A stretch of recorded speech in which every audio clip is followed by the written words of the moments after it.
तो इसको लिखा किसने था? शेक्सपियर ने। तो सबसे पहले शेक्सपियर के बारे में जान लेते हैं।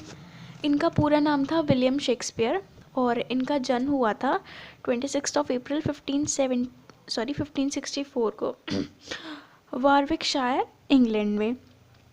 और इनके पेरेंट्स थे के नेम थे जॉन शेक्सपियर और मैरी आर्डन। और मैरी आर्डन पे इन्होंने एक पोएम भी लिखी थी, हमने पढ़ी है ना वो, कुछ थी जिसमें ये अर्डन के जंगल के बारे में बात करते हैं।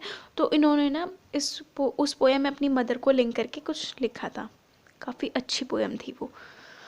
और इन्होंने अपनी स्कूलिंग तक ही पढ़ाई करी है। इनकी कॉलेज के पढ़ाई के कुछ ऐसे प्रूफ्स नहीं मिले कि इन्होंने कुछ डिग्री ली है और कॉलेज में आगे की फर्दर स्टडीज़ करी हैं। और इनको स्कूल में ड्रामा में पार्ट लेने में बहुत इंटरेस्ट था, तो स्कूल में भी ये थिएटर में काफ़ी एक्टिव थे। और as we know by occupation ये प्ले राइटर थे, पोएट थे और एक्टर भी थे थिएटर के। और इन्होंने अपना खुद का थिएटर खोला दूसरे आर्टिस्ट की मदद से, जिसका नाम रखा गया ग्लोब थिएटर। और एक और बात, इन्होंने शादी करी थी 18 साल की उम्र में और इनकी वाइफ का नाम था एन हैथवे। और एन हैथवे की उम्र उस समय थी 26 ईयर्स और शेक्सपियर थे 18 साल के। और एन हैथवे का एक बच्चा भी था उस टाइम, ठीक है। और एन हैथवे से बाद में शादी के बाद इनको 3 बच्चे हुए, सुसाना, हैमनेट और जुडिथ, ठीक है। और ये हैमलेट मत लीजिएगा जो शेक्सपियर का एक प्ले था, नहीं, इनकी बेटी का नाम हैमनेट है, ठीक है। और इनकी डेथ हुई थी 23 अप्रैल 1616 को इंग्लैंड में। तो इसके जो मेन कैरेक्टर्स हैं उनका नाम जान लीजिए। जो लीड कैरेक्टर है उसका नाम है प्रॉस्पेरो, ठीक है। प्रॉस्पेरो की बेटी है मिरांडा, ठीक है। प्रॉस्पेरो का छोटा भाई है एंटोनियो, ठीक है। अब आते हैं अलोंसो पर। अलोंसो है नेपल्स का राजा, he is king of Naples. Alonso का बेटा है फर्डिनेंड, ठीक है। और अलोंसो का भाई है सेबेस्टियन, ठीक है। अलोंसो का नौकर है स्टेफेनो, जो हमेशा उसके साथ रहता है, चापलूसी करता है। और स्टेफेनो का फ्रेंड है ट्रिनक्यूलो, ठीक है, क्लियर। प्रोस्पेरो की बेटी मिरांडा, प्रोस्पेरो का भाई एंटोनियो। अलोंसो पर आते हैं। अलोंसो का बेटा फर्डिनेंड, अलोंसो का भाई सेबेस्टियन, ठीक है। अलोंसो का नौकर स्टेफनो का फ्रेंड ट्रिनक्यूलो। और ये स्टेफनो और ट्रिनक्यूलो साथ साथ रहते हैं, ठीक है। और अब आ जाते हैं जो एक इंटरेस्टिंग कैरेक्टर्स हैं। साइकोरेक्स एक चुड़ैल है, ठीक है। उस चुड़ैल का बेटा है कैलेबन, ठीक है। कैलेबन इस प्ले में है। और एक मेल स्पिरिट है जिसका नाम है एरियल, और एरियल को काबू में कर रखा है प्रॉस्पेरो ने अपने, ठीक है। और इसमें एक काउंसलर है जिसका नाम है गोंसिलो, और वो बहुत अच्छा और लॉयल है, ठीक है। चलिए अब प्ले करते हैं शुरू। और ना मैं आपको एक्ट वाइज से बताने वाली हूँ तो आपको अच्छे से समझ आ जाएगा समरी, ठीक है। शुरू करते हैं। तो शुरुआत होती है, बोट्समैन दिखाए जाते हैं कि बहुत जद्दोजहद से कोशिश कर रहे हैं अपने शिप को संभालने की। उस तूफ़ान में, बहुत भयंकर तूफ़ान आया हुआ है और वो बहुत कोशिश कर रहे हैं अपने शिप को संभालने की, अपने शिप को बचाने की। और सब लोग घबराए हुए हैं। उस शिप में कौन कौन है? एंटोनियो, उसका भाई सेबेस्टियन, एंटोनियो, सेबेस्टियन का भाई अलोंसो, और भी बहुत सारे लोग हैं छोटे मोटे, और फर्डिनेंड, ठीक है। और अब बताऊँ क्या करते हैं। सब जब घबराए हुए हैं तो एंटोनियो जो था प्रॉस्पेरो का छोटा भाई, ठीक है, सेबेस्टियन जो है अलोंसो का भाई, तो ये दोनों क्या कर रहे हैं, एंटोनियो और सेबेस्टियन रूड कमेंट पास कर रहे हैं बोट्समैन पे, ठीक है। और इस माहौल में आप देखिए कितनी ज़्यादा परेशानी में होंगे सब मेंटली भी, तो इसमें रूड रिमार्क्स पास कर रहे हैं वो सिचुएशन पर, और कोई हेल्प नहीं कर रहे हैं, ठीक है। तो वो उनका इसी चीज़ से दिख रहा है वो लोग कैसे हैं। स्टार्टिंग में शेक्सपियर ने बता दिया कि वो किस तरह के लोग हैं। कोई हेल्प नहीं करे, सिर्फ रूड कमेंट्स पास करे इतनी मुश्किल सिचुएशन में। और मिरांडा और प्रोस्पेरो अब दिखाए जाते हैं आइलैंड पर। दिखाया जाता है प्रोस्पेरो ये सारा सीन देख रहा है और उसी ने अपने जादू से ये तूफ़ान क्रिएट किया था। और मिरांडा उसकी बेटी बहुत परेशान हो जाती है। वो देखती है कि ये शिप में इतना मतलब इतने सारे लोग हैं, इनको कुछ हानि ना हो, इनको कोई नुकसान ना हो। तो वो बहुत परेशान है, अपने पापा से कहती है कि इतना भयंकर तूफ़ान आया हुआ है और इन लोगों को कोई मतलब ये लोग सेफ़ रहें। वो बहुत टेंस्ड होती है। फिर प्रोस्पेरो उसे ये बताता है कि जो तूफ़ान आया हुआ है ये मैंने ही अपने जादू से क्रिएट किया है और इसका एक रीज़न है। मिरांडा पूछती है कि मुझे बताइए क्या रीज़न है। तो फिर वो उसको बताता है कि ये सब हुआ था 12 साल पहले। 12 साल पहले की बात है। मेरा भाई, प्रोस्पेरो का भाई एंटोनियो, उसने धोखे से मेरा किंगडम हड़प लिया था और मैं हमेशा अपनी पढ़ाई में बिज़ी रहता था। बहुत स्टूडियस पर्सन थे, हमेशा नई चीज़ें जानने की कोशिश करते थे। उसको हड़प लिया था मेरे किंगडम को धोखे से और तुम्हें और मुझे मतलब प्रोस्पेरो उसकी बेटी को मरने के लिए एक आइलैंड के पास समुद्र में छोड़ दिया था। ठीक है। और फिर गोंज़ालो वहाँ का एक काउंसलर था जिसकी समझदारी और लॉयल्टी की वजह से वो लोग बचे, क्योंकि गोंज़ालो ने उन्हें एक आइलैंड पर छोड़ा था ना कि समुद्र में, जिस वजह से वो बच पाए। और ये उन्हें बताता है कि मैं उसी चीज़ का बदला अब लेना चाहता हूँ। और जैसे ही वो ये बताता है मिरांडा को, और मिरांडा को वो बेहोश कर देता है ताकि वो ये सारी चीज़ सिचुएशंस को भूल जाए। तभी वहाँ एरियल आता है। एरियल आपको बताया ना उसने काबू में कर रखा है प्रोस्पेरो ने अपने। तो वो बताता है कि कोई किसी को हार्म नहीं हुआ है, कोई हानि नहीं हुई है किसी को, सेलर्स शिप पर ही हैं और जो किंग ऑफ नेपल्स है मतलब एंटोनियो और जो बाकी के उसके साथी थे वो सारे इधर उधर हो गए, मतलब तितर बितर हो गए, अलग अलग हो गए। और फिर ये जानकारी देने के बाद एरियल ये भी बताता है कि मालिक आप मुझे फ्री करने वाले थे तो प्लीज़ उस चीज़ का ध्यान रखिएगा। प्रोस्पेरो फिर कहता है तुम्हें पता है साइकोरेक्स चुड़ैल से मैंने तुम्हें बचाया था, वो कितना बुरा मालिक थी, वो कितनी बुरी मालिक थी, कितनी बुरी तरह तुम्हें ट्रीट करती थी और मैं तुम्हें कितने अच्छे से ट्रीट करता हूँ। तो वो फिर अपनी बातें बताता है। तो फिर एरियल कुछ नहीं बोलता उसके आगे। ठीक है। अब यहाँ पर कैलिबन की एंट्री होती है। कैलिबन था चुड़ैल का बेटा। उस चुड़ैल का नाम था साइकोरेक्स। कैलिबन उस चुड़ैल का बेटा है और वो प्रोस्पेरो से बिल्कुल खुश नहीं है। प्रोस्पेरो ने उसे अपना गुलाम बना कर रखा है और बट कैलिबन में कोई भी चीज़ अच्छी नहीं है, उसमें सारी नेगेटिव चीज़ें हैं। और फिर ये सब चल रहा होता है। फिर क्या होता है, एरियल थोड़ी देर बाद फर्डिनेंड को ले आता है उस आइलैंड पर जहाँ वो सारे होते हैं। और फर्डिनेंड उस आइलैंड पे लेकर आता है I am literally sorry Ariel लेकर आता है फर्डिनेंड को उस आइलैंड पे। ठीक है। और एक और बात देखिए, मिरांडा ने आज तक कोई भी इंसान को नहीं देखा था। ठीक है। अपने पापा के अलावा किसी भी ह्यूमन बीइंग को आज तक नहीं देखा था उस आइलैंड पे। वहाँ पे स्पिरिट्स थी, एनिमल्स थे, घोस्ट थे, बट कोई इंसान नहीं था उसके बाप के अलावा। और उसने पहला इंसान जो देखा वो था फर्डिनेंड। और फर्डिनेंड जैसे ही मिरांडा को देखता है वो लोग प्यार में पड़ जाते हैं। तो ये होता है लव एट फर्स्ट साइट और ये एक्ट यहाँ पर हो जाता है ख़त्म। ठीक है। अब एक्ट 2 शुरू होता है। उसमें क्या दिखाया जाता है, अलोंसो, एंटोनियो, सेबेस्टियन और गोंज़ेलो और काफ़ी कुछ लोग अलग अलग आ गए हैं उस आइलैंड पर। ठीक है। वो आइलैंड पे पहुंच गए, प्लान के मुताबिक सब जा रहा है। और फिर क्या होता है, जैसे कि एरियल फर्डिनेंड को उस आइलैंड पे लेकर जा चुका है तो मतलब वो उन लोगों से अलग हो गया है, अपने बाप से और बाकी लोगों से। तो अब उसको लगता है अलोंसो को कि फर्डिनेंड अलग हो गया है और शायद वो मर चुका है और इसलिए वो बहुत दुखी होता है। बट गोंज़ेलो फिर वो उन्हें बताता है कि आप दुखी मत होइए, क्या पता वो ज़िंदा हो, मतलब एक रे ऑफ होप दिखाता है, बट उसको भी लगता है कि शायद फर्डिनेंड मर गया होगा, ठीक है। और अब ये जो इनकी बातें चल रही हैं, आपको पता है दूसरी साइड क्या चल रहा होता है?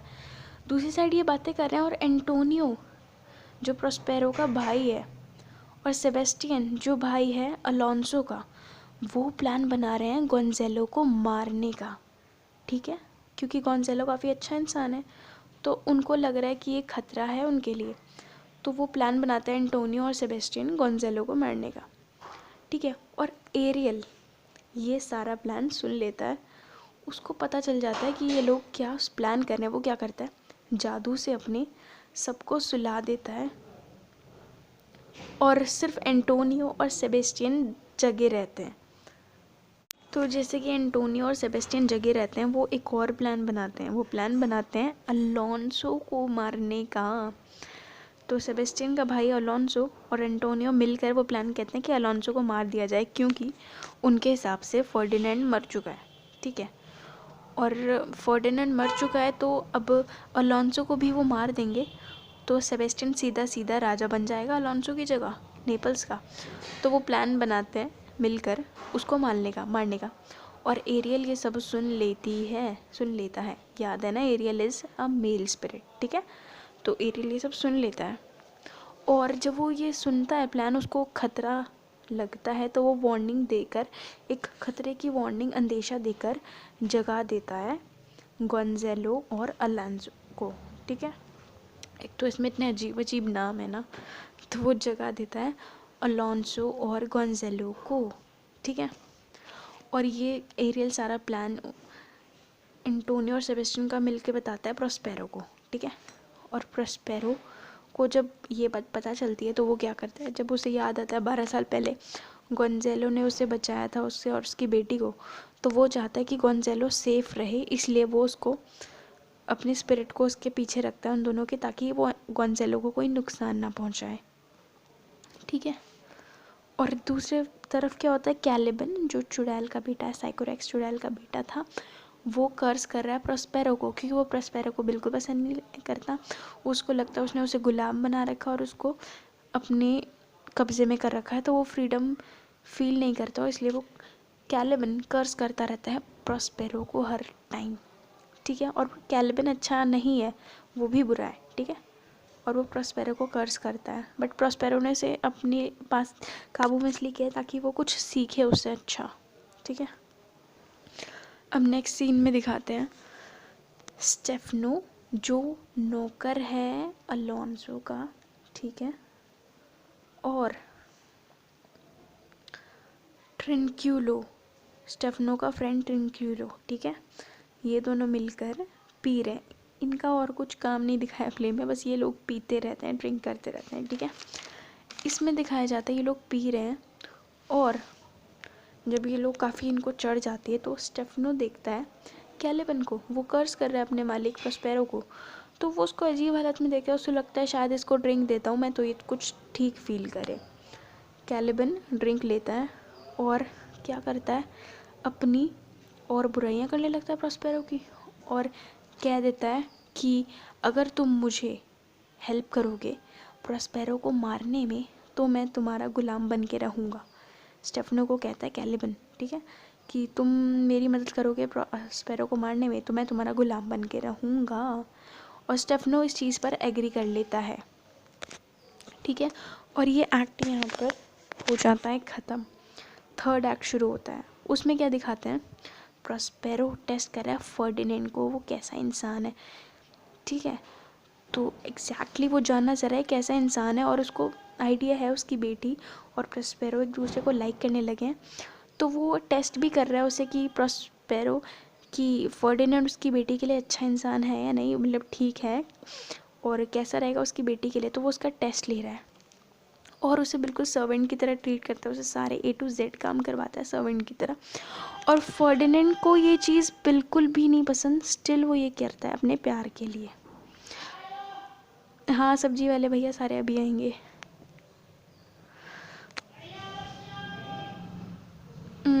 हाँ। तो फर्डिनेंड को बिल्कुल पसंद नहीं है वो जितने काम करवा रहा है प्रोस्पेरो उससे, बट वो फिर भी मजबूरी में कर रहा है अपने प्यार को प्रूव करने के लिए मिरांडा के प्रति। ठीक है। और फर्डिनेंड फिर ये सब काम कर रहा होता है। फिर फर्डिनेंड क्या करता है, इसके बाद मिरांडा से अपना प्यार एक्सप्रेस कर देता है और फिर वो शादी की इच्छा जाहिर कर देता है, क्योंकि उसको पता चलता है मिरांडा भी उससे पसंद करती है। ठीक है। तो ये सीन के बाद अब अगला सीन क्या होता है। स्टेफनो नौकर है अलोंसो का, वो स्टेफनो का फ्रेंड ट्रिनक्यूलो और कैलिबन ये साथ में बैठ के ड्रिंक कर रहे हैं। ठीक है। बहुत ज़्यादा इन्होंने पी लिया है। और क्या करता है, स्टेफनो और ट्रिनक्यूलो मिलकर कैलिबन की बुराइयां कर रहे हैं। ठीक है। बट कैलिबन इतना बेवकूफ़ है कि उसे समझ ही नहीं आ रहा है कि कैलिबन की बुराइयां जब स्टेफनो भी कर रहा है, बट उसको दिख ही नहीं रहा, उसको दिख रहा है सिर्फ ट्रिनक्यूलो उसकी बुराई कर रहा है और वो ट्रिनक्यूलो की बात पे चिढ़ रहा है और स्टेफनो को कुछ नहीं कर रहा है और स्टेफनो से एक्सपेक्ट कर रहा है कि वो उसकी साइड ले, बल्कि स्टेफनो भी उसकी बुराई कर रहा है। ठीक है। तो स्टेफनो और ट्रिनक्यूलो मिलके कर रहे हैं बुराई कैलिबन की और कैलिबन सिर्फ स्टेफनो की साइड ले रहा है, मतलब वो चाह रहा है कि वो उसके लिए बोले, स्टैंड ले। ठीक है। और फिर इसके बाद कैलिबन फिर शुरू हो जाता है प्रोस्पेरो की बुराई करना और फिर से कहता है कि मेरे पास एक प्लान है। स्टेफनो से कहता है अगर तुम प्रोस्पेरो को मारने में मेरी हेल्प करोगे तो मैं तुम्हारी गुलामी करूँगा और साथ के साथ वो आइलैंड भी तुम्हें दिलवा दूँगा और प्रोस्पेरो की बेटी मिरांडा को भी तुम्हें हेल्प कर सकता हूँ उसको पाने में। और फिर क्या होता है, एरियल जैसे कि हर बार वो आ जाता है, यहाँ भी पहुँच जाता है। एरियल ये सारा प्लान सुन लेता है और प्रोस्पेरो को बता देता है। ठीक है। और जब ऑफ़र जो कैलिबन ने करा है कि मारने के लिए, गुलामी करने के लिए स्टेफनो को, तो वो मान लेता है, एक्सेप्ट कर लेता है उसका ऑफ़र और प्रोस्पेरो को मारने के लिए तैयार हो जाता है। दूसरी साइड अलोंसो ने होप बिल्कुल खो दी है कि उसका बेटा फर्डिनेंड ज़िंदा है और वो सब अब बहुत बुरी हालत में होते हैं, वो सारे ड्रंक भी हैं। और फिर क्या होता है, एरियल क्या करता है, जादू से उन सबको खाना दिखाता है। उन सबको खाना भी नहीं मिला है ढंग से और फिर उन सबको खाना दिखाता है जादू से और जैसे वो लोग उसके पास जाते हैं वो एकदम से गायब हो जाता है। और फिर एरियल उन्हें बताता है कि वो जो शिप रैक हुआ था, वो सारा तूफान हुआ आया था, वो सब उस जादू से किया गया था। और एरियल स्पिरिट के जो वर्ड्स होते हैं उन सबको समझ आ जाता है कि ये वर्ड्स किसके द्वारा लिखे गए हैं, किसके द्वारा रचित हैं शुद्ध हिंदी, किसके द्वारा बोले गए हैं। तो उनको समझ आ जाता है प्रोस्पेरो ही है जो ये सब कर रहा है। और फिर उनको पता है उन्होंने प्रोस्पेरो के साथ कितना गलत किया था, तो उन सबको बहुत गिल्टी फील होता है। ठीक है। ये एक्ट यहाँ पर ख़त्म हो जाता है। अब एक्ट 4 शुरू होता है। उसमें क्या होता है कि जब वो देखता है कि फर्डिनेंड उसका सारा काम कर रहा है, अपना इतनी मेहनत कर रहा है, एक राजा का बेटा होने के बावजूद, मतलब वो इतने अच्छे से वो सारे काम कर रहा था जो प्रोस्पेरो ने कहा था, स्टिल एक राजा का बेटा होने के बाद, तो वो बहुत इम्प्रेस हो जाता है और सोचता है कि उसकी बेटी के लिए बिल्कुल परफेक्ट मैच है। और फिर वो जो सारे काम करवा रहा होता है उससे बंद कर देता है। और लव जब फर्डिनेंड अपना प्रूव कर चुका है तो फिर जैसे वो शादी के लिए मान जाता है उन दोनों की। ठीक है। और उनकी शादी का फंक्शन होने लगता है और जिसमें स्पिरिट्स भी परफॉर्म करती हैं। बहुत अच्छा सा वो फंक्शन होता है और इस फंक्शन में प्रोस्पेरो बिल्कुल भूल जाता है कि कैलिबन ने स्टेफनो और ट्रिनक्यूलो के साथ मिलकर उसको मारने का प्लान किया हुआ है। तो फिर जैसे ही उसे ध्यान आता है वो वापस अपने सेंस में आता है फिर। और अगले सीन में दिखाया जाता है कैलिबन, स्टेफनो और ट्रिनक्यूलो अपने रास्ते पे हैं प्रोस्पेरो को मारने के लिए। ठीक है। और जैसे ही हमेशा की तरह स्टेफनो और ट्रिनक्यूलो ने पी रखी है हमेशा की तरह, तो वो कुछ भी करने की हालत में नहीं होते, बट वो चलते रहते हैं कैलिबन के साथ। तो इसमें कॉमेडी थीम भी है। ठीक है। और प्रोस्पेरो उनको आसानी से पकड़ लेता है क्योंकि वो लोग इतना शोर मचा कर चल रहे होते हैं तो वो बहुत इजीली पकड़ लेता है उन्हें, बट वो फिर भी उनको मतलब वो फिर भी चले जाते हैं और एरियल को वो उन लोगों के पीछे छोड़ देता है। ठीक है। तो ये एक्ट यहाँ ख़त्म होता है, एक्ट 4 ख़त्म हुआ। अब एक्ट 5 शुरू होता है। इसमें क्या दिखाते हैं, एरियल उन सबको पकड़ के ले आया है प्रोस्पेरो के पास और सारी चीज़ें प्रोस्पेरो के कंट्रोल में है। अलोंसो है, एंटोनियो है, सेबेस्टियन है, सेफिनो है, ट्रिंकिलो है, सारे लोग, कॉन्सेलो भी है वहाँ, सारे लोग अब प्रोस्पेरो के पास हैं। और जो लोगों ने प्रोस्पेरो और मिरांडा के साथ गलत किया था वो लोग बहुत गिल्टी फील कर रहे हैं। सारी चीज़ें हैं प्रोस्पेरो के कंट्रोल में। अब सब वेट कर रहे हैं कि जजमेंट क्या होगा प्रोस्पेरो का, क्योंकि उन्हें पता है उन्होंने गलत किया है, तो वो अपनी सज़ा के लिए वेट कर रहे होते हैं। प्रोस्पेरो अपने माइंड में सोचता है, एक स्पीच देता है और ये सब बताता है कि उसके साथ क्या क्या हुआ, किसने क्या क्या किया। फिर वो बताता है कि अलोंसो और एंटोनियो का प्लान था प्रोस्पेरो को मारने का उसकी बेटी के साथ, ताकि एंटोनियो उसका राज्य हड़प सके। और उसमें अलोंसो भी इन्वॉल्व था, जैसे मैं बता चुकी हूँ, फर्डिनेंड के पापा भी इन्वॉल्व थे। तो ये सब जब उन्हें फिर दोबारा से सुनते हैं, उनको पता है गलत किया, बहुत ज़्यादा गिल्टी फील करते हैं। और बट क्या होता है, प्रोस्पेरो फिर भी उनको माफ़ कर देता है। बट वो उनको एक सबक सिखाना चाहता था कि उन्होंने गलत किया, उनको रियलाइज़ करवाना चाहता था, मेनली उन सबको रियलाइज़ कराना चाहता था, इसी पॉइंट का वेट कर रहा था। और फिर वो अलोंसो और एंटोनियो को माफ़ कर देता है और प्रोस्पेरो बेमन से भी माफ़ करता है, हाँ, अपने भाई को। ठीक है, बहुत मुश्किल से अपने भाई को भी माफ़ कर देता है, क्योंकि उसी ने उसका राज्य हड़पा था। प्लान किसी का भी, अलोंसो का था, दोनों का था, बट फिर भी प्रोस्पेरो को तो उन्होंने नुकसान पहुंचाया ही था पहले। बट फिर भी प्रोस्पेरो अपना बड़प्पन दिखाकर एंटोनियो को माफ़ कर देता है। और फिर जब माफ़ी मिल जाती है, बट अलोंसो थोड़ा परेशान होता है कि उसका बेटा मर चुका है, फर्डिनेंड।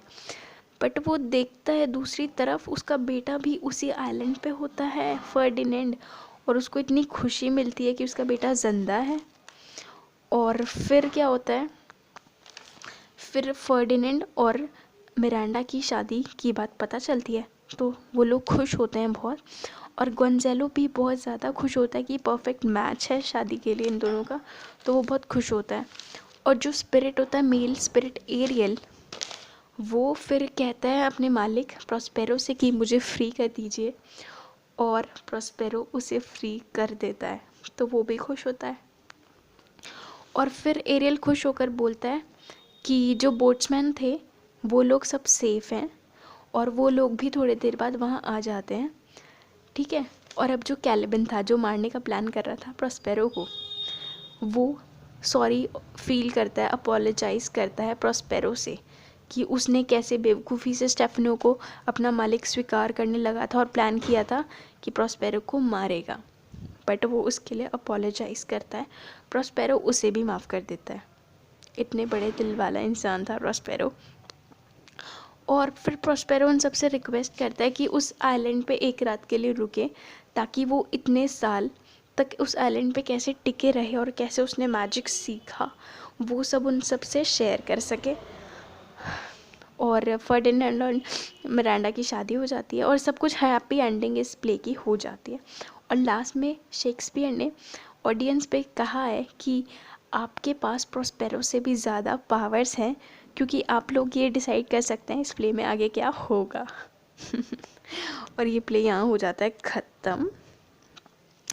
तो आई होप आपको अच्छे से समझ आया होगा, और फीडबैक दे के ज़रूर बताइएगा आपको कैसी लगी मेरी एक्सप्लेनेशन। मुझे बहुत अच्छा लगता है एज़ ऑलवेज़। और इस प्ले की मेजर थीम रहेगी फॉरगिवनेस और रिपेंटेंस, मतलब पछतावा। ठीक है, तो ये इसकी मेन थीम है, याद रखिएगा।